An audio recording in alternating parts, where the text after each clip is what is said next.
The Senate has now summoned intelligence chiefs to investigate allegations made by the United States Congressman Paris Court that the United States Agency for International Development has been funding terrorist organizations, including Boko Haram.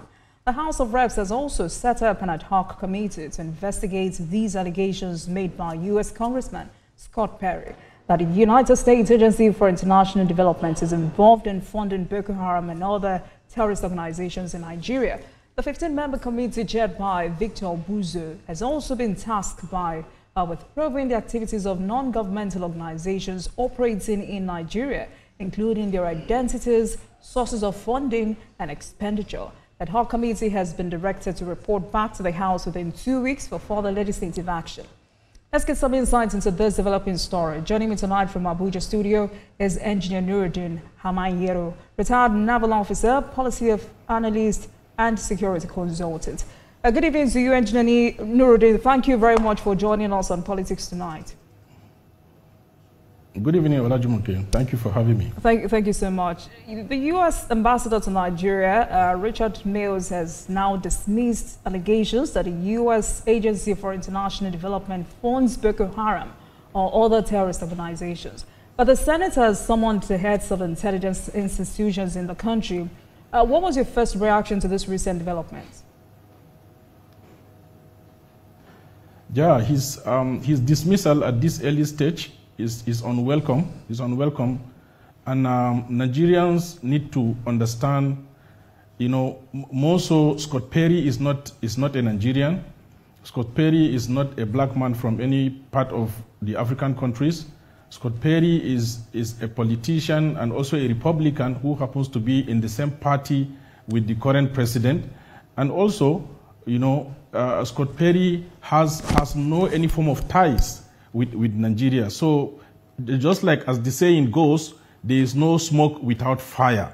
So I think the ambassador has no basis whatsoever to dismiss the allegation by an American on the alleged sponsorship of terrorism by USAID. However, Olajumoke, having said that, we need to look at historically USAID as an organization.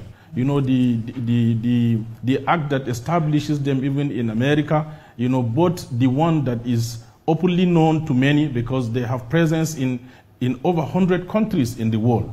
But be rest assured that America is a world superpower, and their presence in Nigeria have outlined a lot of interventions which they want to come into, from health sector down to education, to economic and growth, to global health and whatnot. So a lot of these things ordinarily are for good. And if you take a look at the other side, which many doesn't know, but it is important at this stage because of what is happening, Nigerians should get to know much. There has been a power play even at the global stage between America and the Russian Federation, and before now America and USSR. So one of the establishment of the USAID in the Kennedy era, John F. Kennedy era, was also to bring about influence, of the American government in other countries of strategic interest to counter the influence of the USSR, which is at global stage. We have little, or nothing to even contribute to that. However, coming down to our country, which is our domestic issue, and we should be looking at it critically, this allegation is strong, more so with the damages we have seen, meted out on the states, that were ravaged by the activities of Boko Haram. And for how many years now? Over 15 years. Absolutely.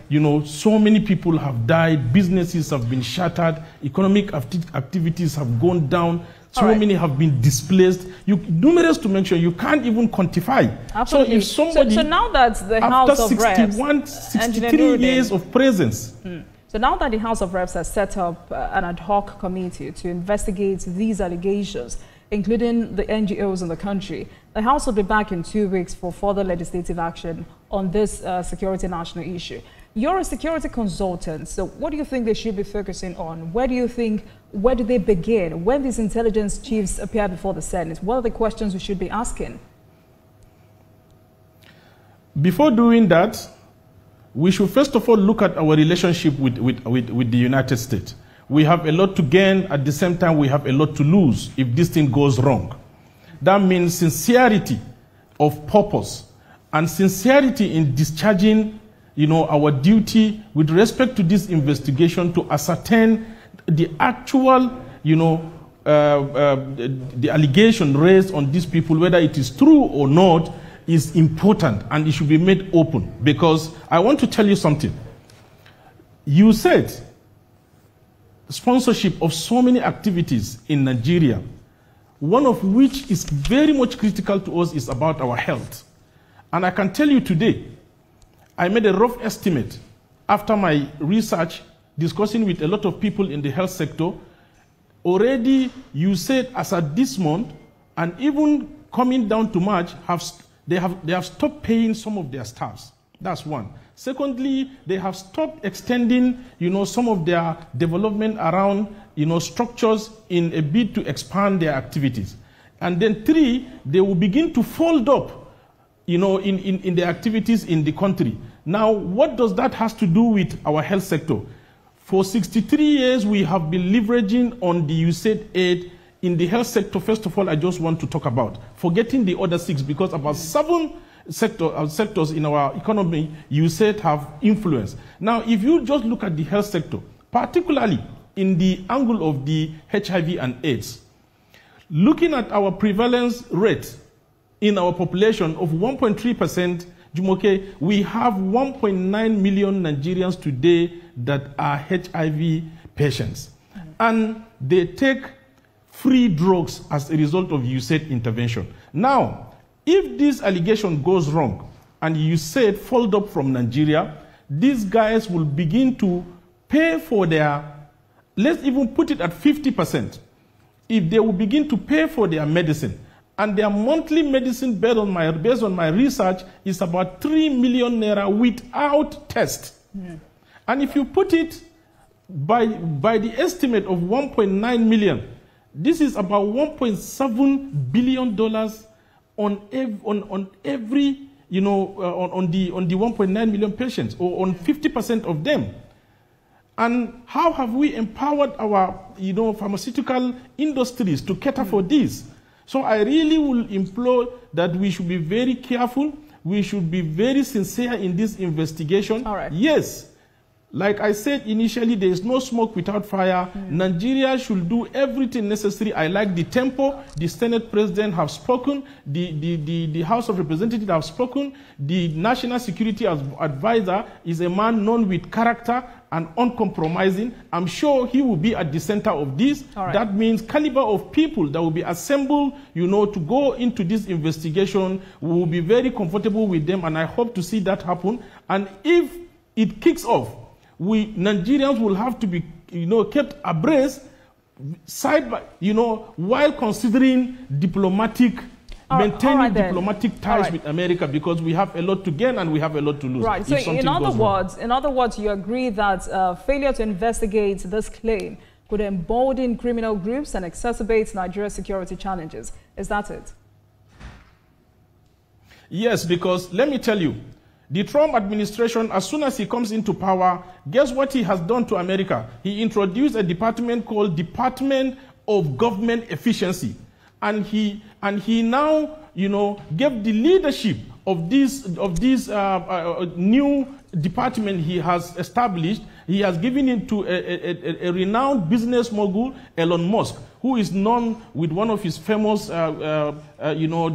development of Tesla. He gave him to lead that department. And you can see, if you go into research, how far Elon Musk have extended his hand in getting classified information in relevant, agencies, even within the American society. And he went ahead and said that his denial of his appointed people to that's access America.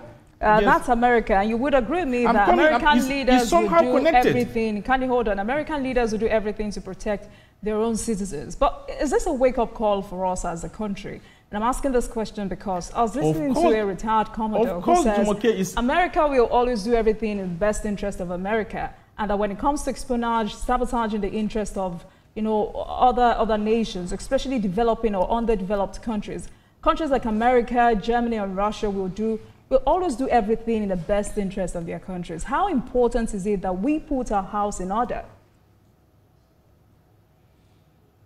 And it is about putting our house in order that I'm making reference to that, Jumoke, because have we really put our house in order? How can you remain with a country's aid for 63 years? For God's sake, we have been with this, you said, for the past 63 years. You said was established in 1961, November. Nigeria got her independence in October 1960. So it's just unreasonable, and today is hitting on every one of us. So as you said, we have to, it is actually, they will do whatever necessary, you know, to close out the likelihood of establishing the sponsorship of Boko Haram or whatever terrorism activities that is endangering Nigeria, just to maintain their ties with Nigeria. But it beholds on us as a country. And that is why I'm saying credible people should come forward for this investigation, so that when it is ascertained and it is proven beyond reasonable doubt that you said has done this thing, because one of the reasons Perry Scott mentioned is that the USAID in Pakistan has voted $136 million to go into building destroyed public schools. At the end, there is no any evidence of their presence in doing that. And if that happened in Pakistan, let's look at their funding in Nigeria and what do they have to show as evidence. So it's left now for those that will investigate to come up with this thing. But again, look back and look at the country. What have we been doing for 63 years? We don't have good pharmaceutical companies that today will close that gap, that humanitarian gap that if you said fold up today from Nigeria, they will close the gap. Are we prepared? No. How many people can afford what I just told you, about 3 million naira for their HIV medicine if you said leaves Nigeria? So I hear you, Engineer Nuruddin, and we'll come back to that in a moment, because that's very important also. But you know, at the moment we're talking about foreign sponsors. But if at all this is true, how worried should we be about domestic subversive organizations, local collaborators? Because as far back as 2021, former Attorney General of the Federation, Abubakar Malami, says that the federal government has succeeded in identifying and detaining high-profile individuals responsible for funding terrorist activities in the country. And if I could remember clearly, about 400 in number at that time, high-profile Nigerians strongly suspected to be financing terrorism. We do not know the outcome of that investigation to date.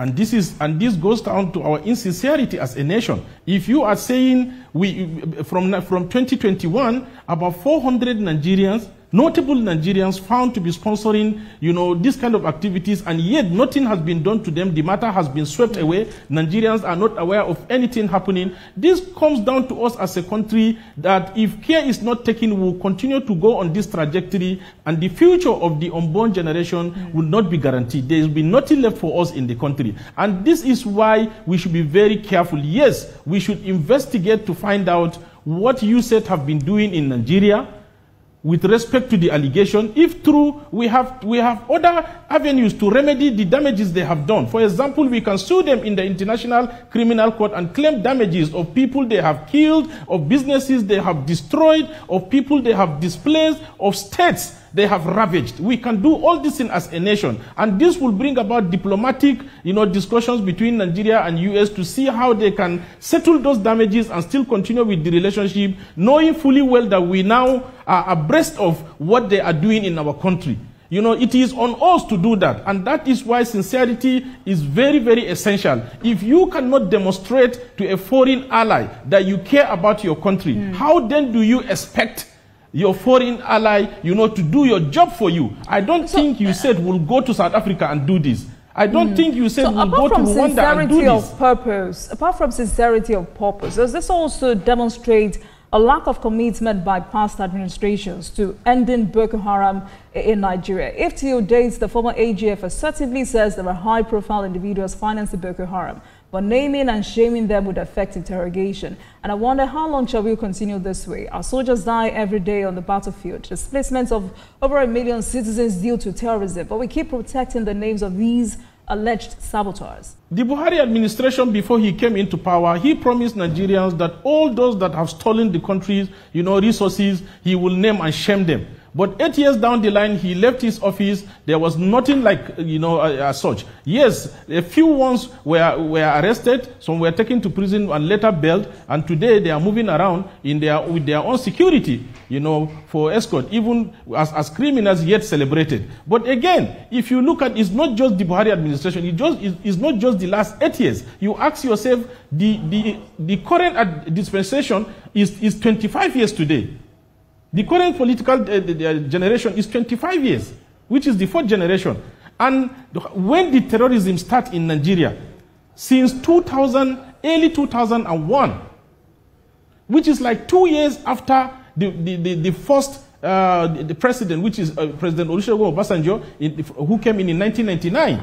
It started about that time. So what happened? We have a lot of pointing fingers to some certain individuals at different states of the country that these are the sponsors of Boko Haram, these are the sponsors of bandit.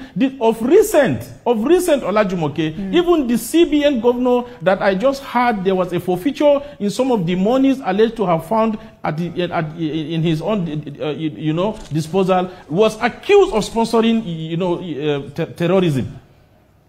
So when that happens, Nigerians would need to see, the sincerity in the government in bringing these people to book, because this will deter others from venturing into it. But in a situation where a criminal does this kind of thing, killed a lot, destroy businesses, and because he has money, he delays the justice process. After some time, he goes about with security escort and being celebrated. What do you expect? How then do you expect of organizations that have sinister motives not to come into the country and exploit, these avenues? Besides, we are one of the richest countries in terms of mineral resources. And these things are now scarce resources all over the world. For example, I give you lithium, which America is very much utilizing today, even with the person I mentioned, Elon Musk, because of his technology. We are taught in Africa, 10th in the world. Jumoke, we don't have a lithium processing ore in Nigeria, let alone to have, an industry that will produce, the finished product and market it to other African countries and other countries of the world. We don't have it. The same thing with other mineral resources. And these things are in billions of dollars, which is of strategic interest to other countries. And like I said, there is a global power play whenever there are, when you talk about mineral resources, which we cannot excuse ourselves. All right, Engineer Nuruddin, let's take a break, and when we come back, we'll expand this conversation. But after the break,